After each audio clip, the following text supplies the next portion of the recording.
So meeting people where they are and really listening in, first and foremost, is key. Not just saying, oh, this person has a behavioral issue. No, why does this person have a behavioral issue? Getting to the root, listening. And so challenges are inevitable, whether it's in life or business or relationships, you name it. Challenges, you never know when they may come to the forefront. But what are you going to do when you're faced with those challenges? It takes an army. We need to continuously show up and serve others. Dr. Regeline Sabbat, CEO and founder of Life Service Center of America, is a motivational keynote speaker and the award-winning author of Walk With Me and God First. Dr. Gigi is the voice behind the inspiring Walk With Me podcast, a co-author of several best-selling collaborations, a trusted life and confidence coach, and the Florida chapter leader for the World Women Conference and Awards. And just seeing how God and just listening to him and just what he's able to bring to the forefront. But not just that, I've seen it.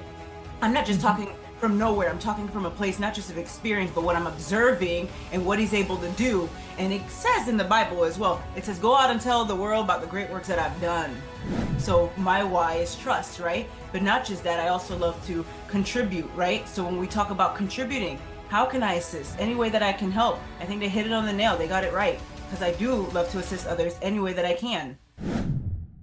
So, Dr. Gigi Sabbat, how, you are on a mission, right? I see it clearly that you are on a mission. What is this mission? Listening to God's direction and what he needs me to do. Okay, and what does he say, if it is a he? To serve his people. Great question. To serve, right? Yes, ma'am. Yeah. How do you serve them? How do you follow this direction? Through whether it's the books, whether it's the podcast, whether it's through the events, not just my own events, but I also speak at other folks' events as well, and podcasts as well. Not just my own podcast, but other folks' podcasts as well. Mm-hmm. And you're really active. Like you're creating your own events all the time, and you're also invited in other people's events. What is it with these events? What are you offering? Great question. So essentially a few years ago, I almost lost my life, death by strangulation in a domestic violence relationship. After everything that happened, I stepped into God's purpose for my life, and I launched a podcast, launched the books, and I launched a company, Life Service Center of America. And God also led me to host events. It started off with domestic violence and sexual assault, topics that I'm a survivor of, but he also led me to host them on various subjects. I mean, you name it, we haven't stopped since, whether it's pregnancy, leadership, confidence, business, you name it. We have not stopped, and we are continuously doing those events, and we continuously will be doing them in 2025 as well. We do have a few events coming up in 2025. Mm-hmm. And how is this intervention helping people? Well, essentially, that's for them to say, right? If it is or not. Essentially, again, our job is to continuously serve and to be there as far as the events go. If we say we're going to do an event, to make sure that we're there. Mm-hmm, mm-hmm. And what kind of people attend these events? It's open to the public. So whether it's the in-person events or great question, or whether it's online, it's open to the public. We just did our second annual Global Warriors Conference. That's our in-person conference. And literally it's open to the public. We do that every year. So the first annual, that was open to the public as well. Next year, the third annual Global Warriors Conference will be in Palm Coast, Florida. That's open to the public. So we don't want to shut anyone out. We don't want to close the door. We don't want to tell you, well, you can't come because of X, Y, and Z. No. It's open to the public. Mm-hmm, mm-hmm. You mentioned that it's open to the public, but who are those people who are mostly interested? Are there educators? Are they like people who are suffering from something that you can be of help? Are there professionals of another field? Yes, great question. So essentially, we've had doctors, we've had nurses, medical doctors as well. We've also had attorneys, we've had professors, you name it. We've had folks in various industries, various realms. You name it. We've also had film directors. We've had photographers as well. And I love the message that they're sharing, not just being behind the lens, but also coming forward. If you're a photographer.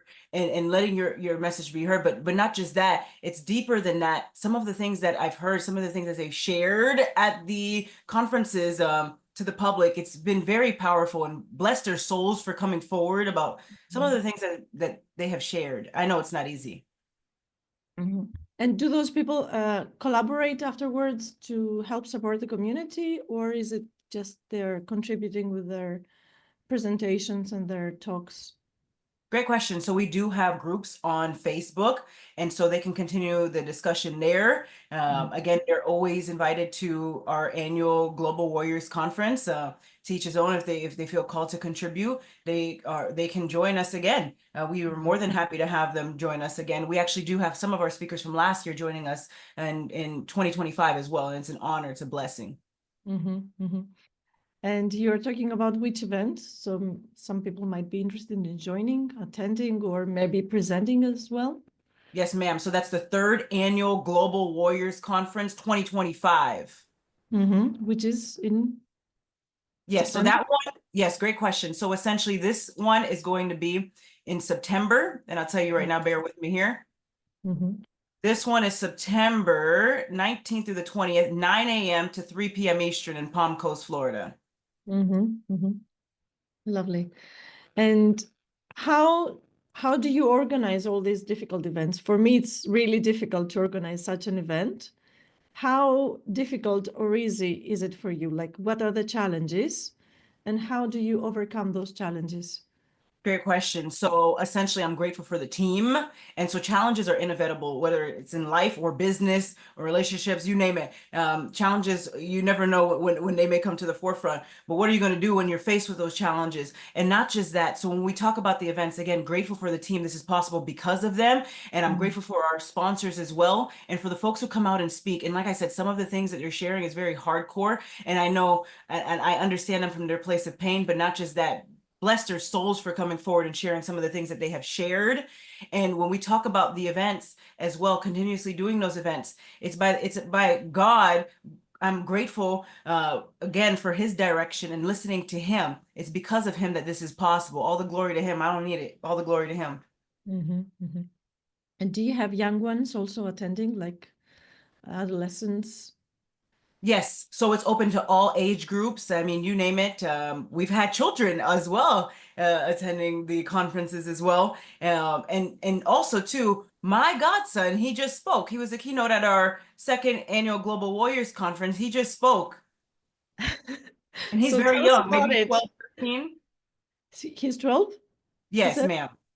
Okay, so tell us about it. That's really, really interesting. Yes, so he's spoken before in the church, but this was actually his first time on a stage speaking publicly as far as the Global Warriors Conference goes. And yeah, it's just such an honor to be able to see not just his growth, but also just to hear him speak, and to have him a part of the conference is such an honor, and I'm grateful. Mm-hmm.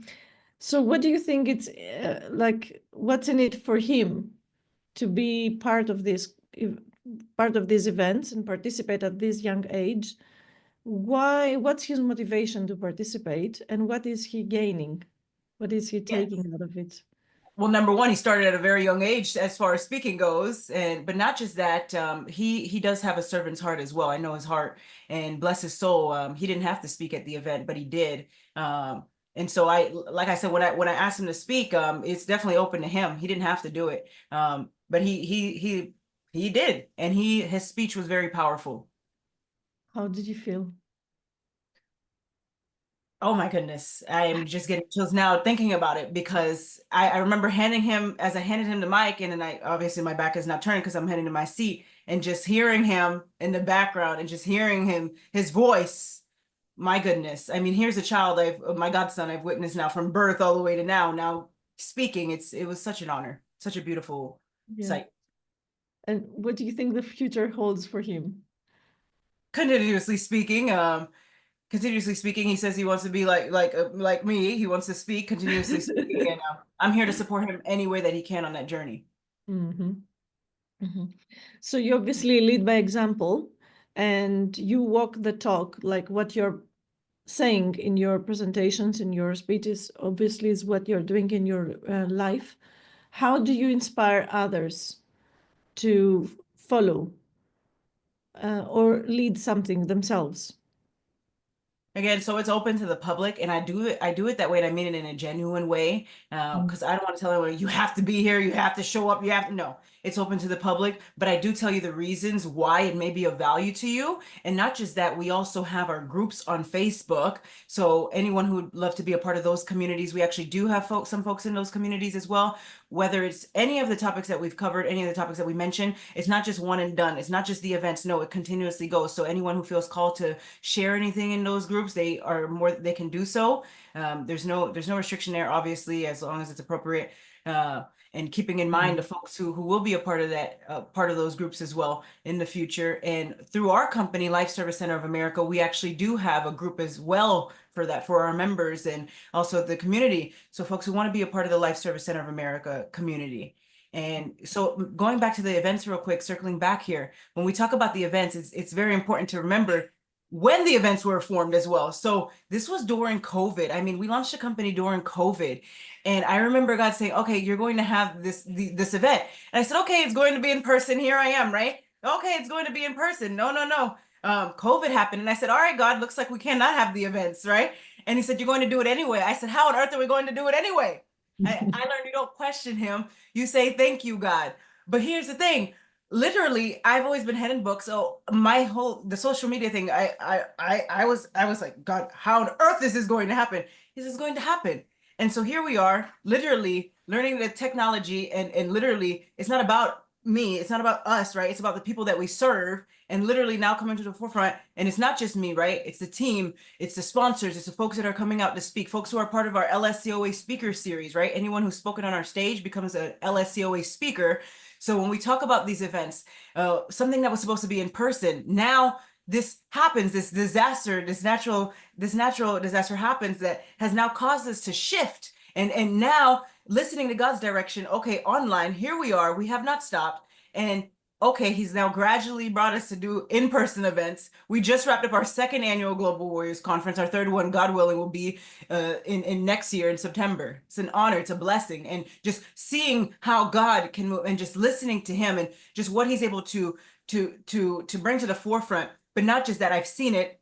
I'm not just talking from nowhere. I'm talking from a place, not just of experience, but what I'm observing and what he's able to do. And it says in the Bible as well, it says, go out and tell the world about the great works that I've done. Amazing.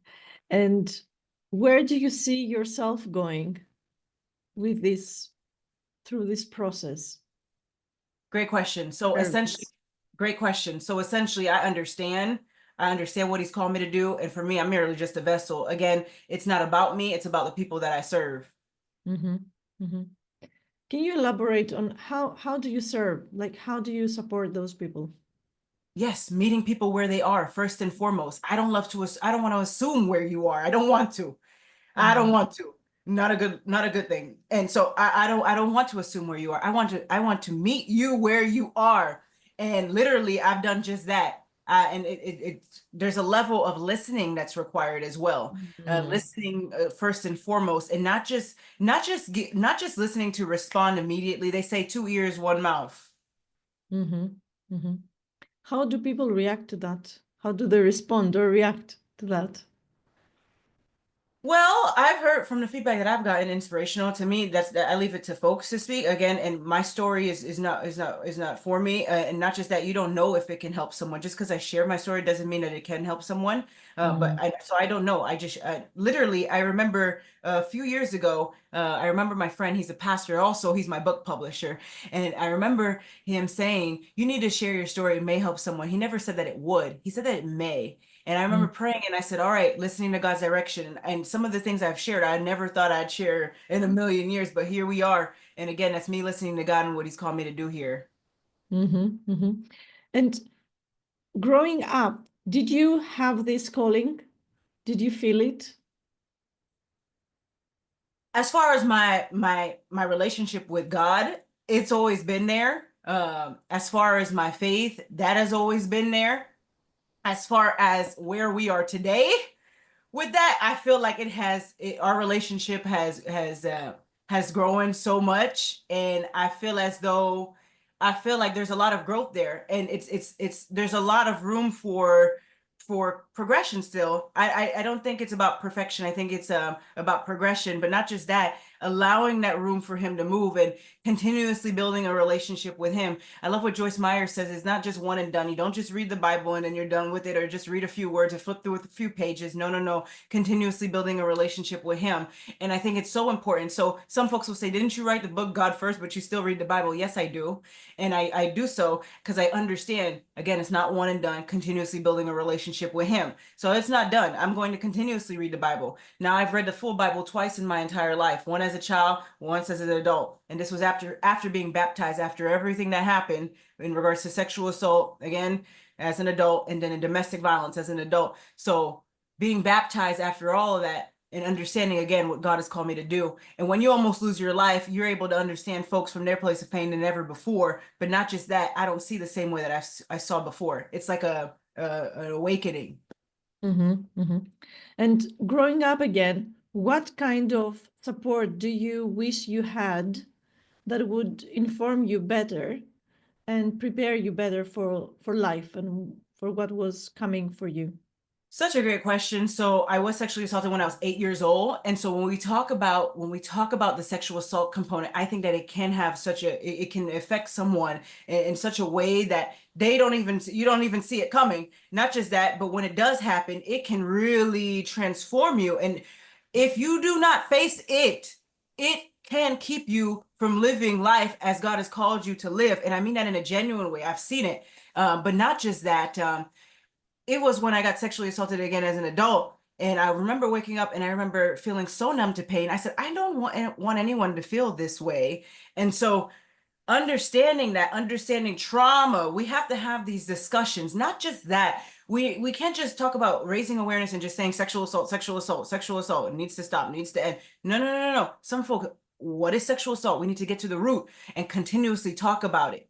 Not just one and done, continuously talking about, continuously educating others about sexual assault and trauma.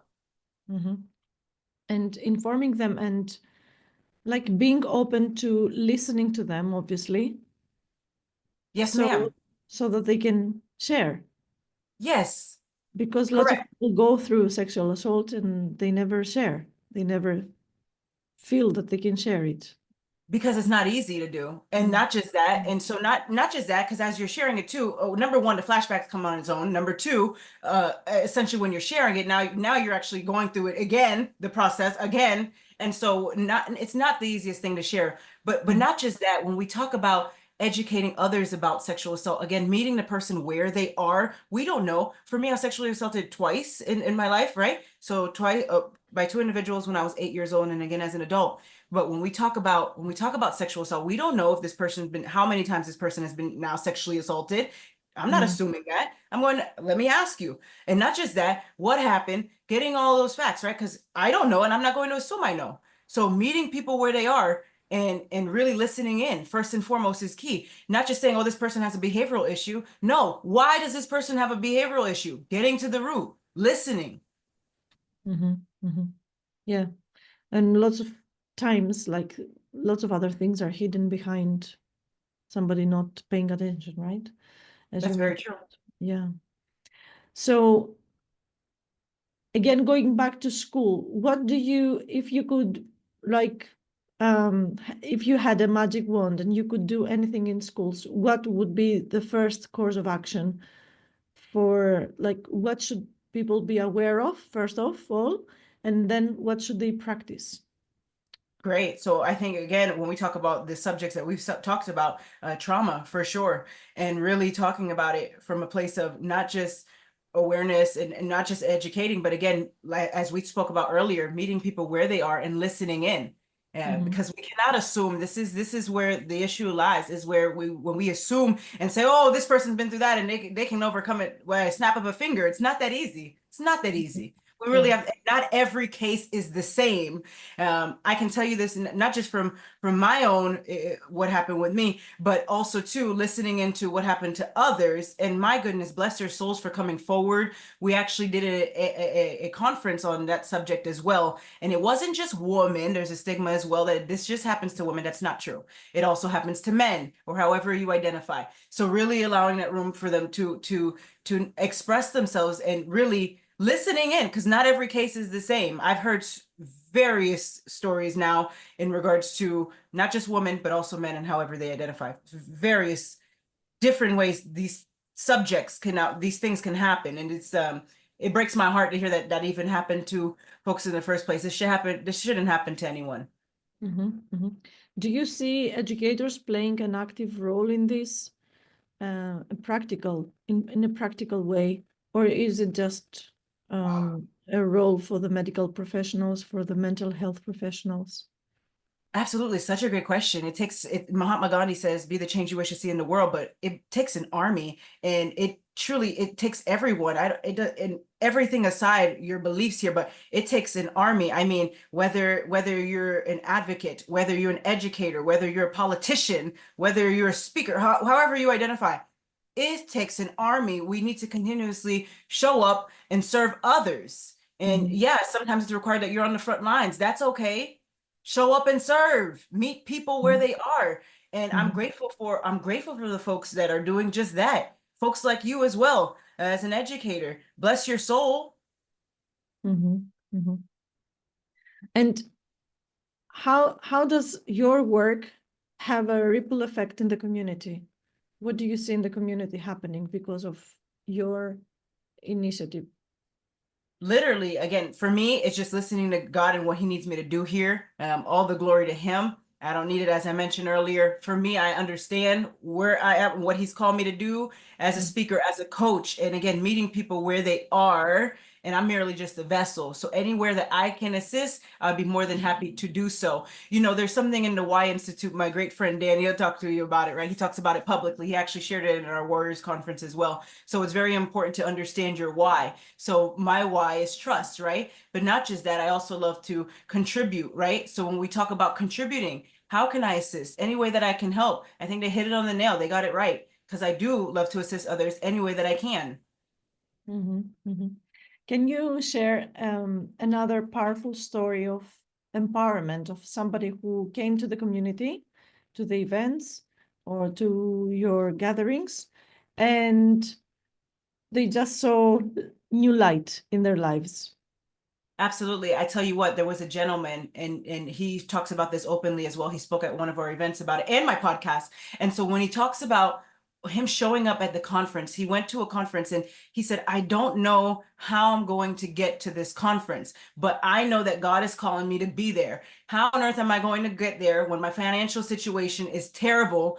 I need to be at this conference." What did this gentleman do? He went and he got a jar, filled it up with some change, got to the conference, and oh my goodness, his transformation after the conference and what he said that he was able to witness, what the value he was able to receive by being at the conference, right? And it's not just me, it's the other folks as well, right? It's not just the speakers, it's also the sponsors, the folks that are there as well, right? And a lot of folks this year at our past second annual Global Warriors Conference talked about connection. They felt really connected to the other folks that were in the room. So it's not just about, oh, okay, this person is a speaker. No, I can't speak with them. Yes, you can.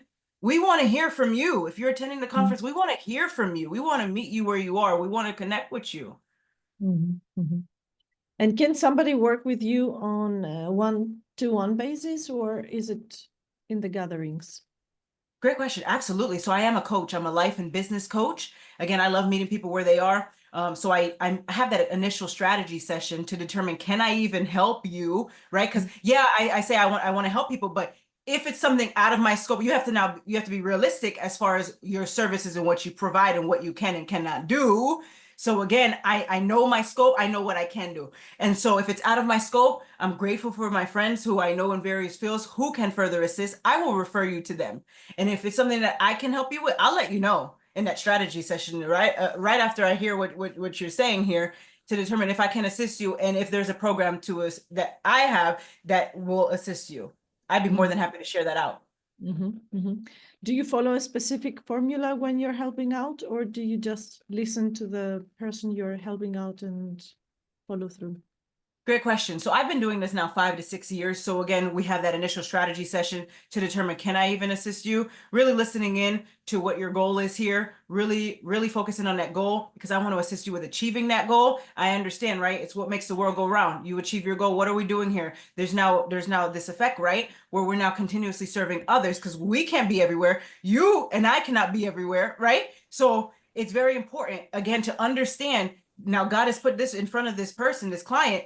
Why has he put it in front of this person? Understanding. And so I love it when I hear when somebody talks to about their mission or their goal here, what they're looking to do. Because again, serving others is the end goal, right? Continuously serving others. And how do we do that, right? It takes an army to do so. But not just that, when we talk about the programs, once I hear what you need assistance with, if I can help you, I'll offer the program that I believe best meets your needs. And from there, we will meet every single week. So you have the course that's supplemental that's online. You can actually go in there, watch a few videos, take a few tests. But then what real magic happens is on those one-on-one calls. And why do I say that? Because there's nothing like that connection, right? That human connection where you're now on a call with someone and we're meeting for 1 hour, really diving deep into your goal. What are you looking to achieve here?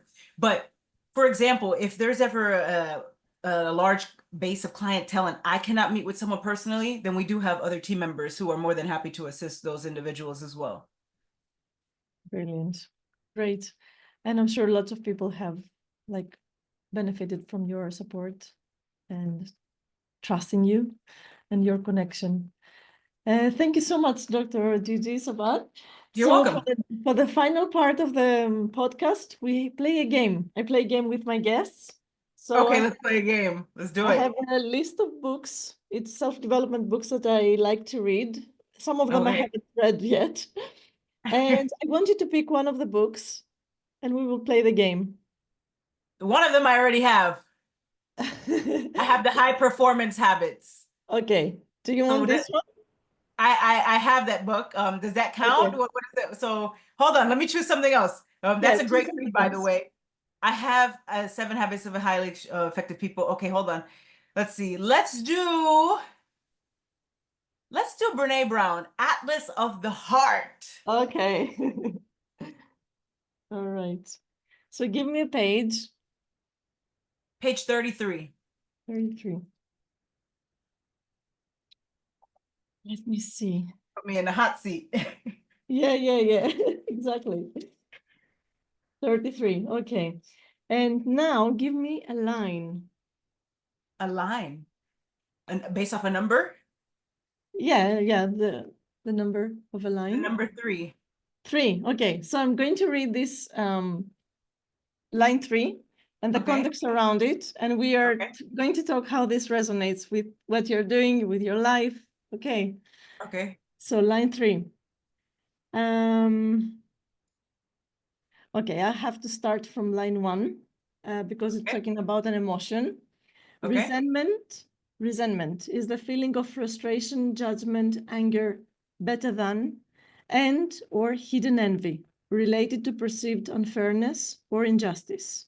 It's an emotion that we often experience when we fail to set boundaries or ask for what we need, and when expectations let us down because they were based on things we can't control, like what other people think, how they feel, or how they're going to react. Right. How does this resonate? Wow, very powerful. So first thing that comes to mind when we talk about resentment, frustration, anger, emotion, all these things, and basically your worth, right? It's so important to understand your worth, but not just that. God is the creator of all things, and understanding whose you are and what he's called you to do, understanding purpose. But not just that, it's so much more than that. Oftentimes we hear folks say, okay, well, I have depression, or I'm angry, I'm frustrated, all these things. But why is that person frustrated? Why are you angry? And really going back now to the root.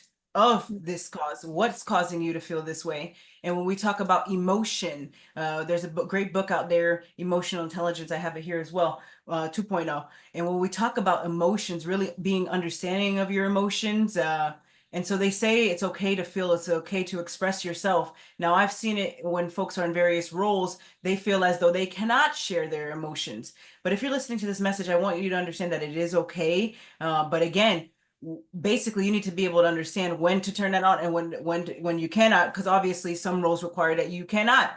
And what I mean by that in a genuine way is if you're sitting now slouching and you're over here like this, how on earth can you help the person now that you're sitting here to help? So you need to be able to know when you can share that and when you cannot. And it's very, very important. And it's a journey of self-discovery, right? Correct.